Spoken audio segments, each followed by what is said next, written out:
پاکستان تحریک انصاف کی کل ایک اور بڑی انتخابی فتح پر بات کریں گے۔ گزشتہ 10.5 مہینوں میں تحریک انصاف نے پاکستان بھر میں ہونے والے ضمنی انتخابات میں پے در پے کامیابیاں حاصل کر کے اپنی مقبولیت کے معیار کو کافی حد تک برقرار رکھا ہے۔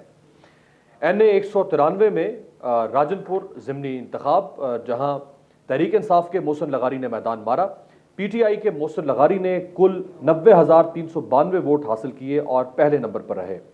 مسلم لیگ نون کے عمار لغاری 55,218 ووٹ لے کر دوسرے نمبر پر رہے، جبکہ پیپلز پارٹی کے اختر حسن گورچانی 20,074 ووٹ لے کر تیسرے نمبر پر رہے۔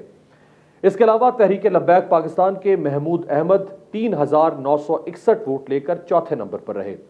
NA 193 کی یہ نشست دسمبر 2022 میں PTI کے سردار جعفر خان لغاری کے انتقال کے بعد خالی ہوئی تھی۔ کل ڈالے گئے ووٹوں کی شرح 47.15% رہی۔ مجموعی طور پر اس حلقے میں تحریک انصاف کے ووٹ بینک میں اضافہ ہوا۔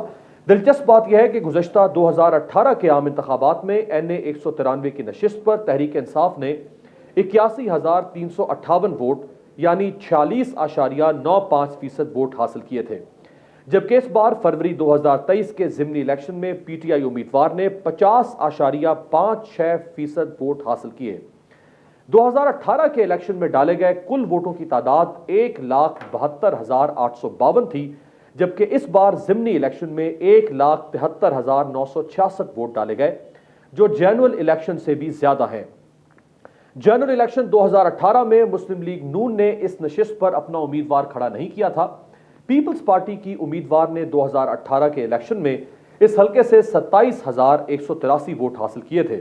اس طرح پیپلز پارٹی کا ووٹ شیئر 15.72% سے کم ہو کر 11.23% رہا۔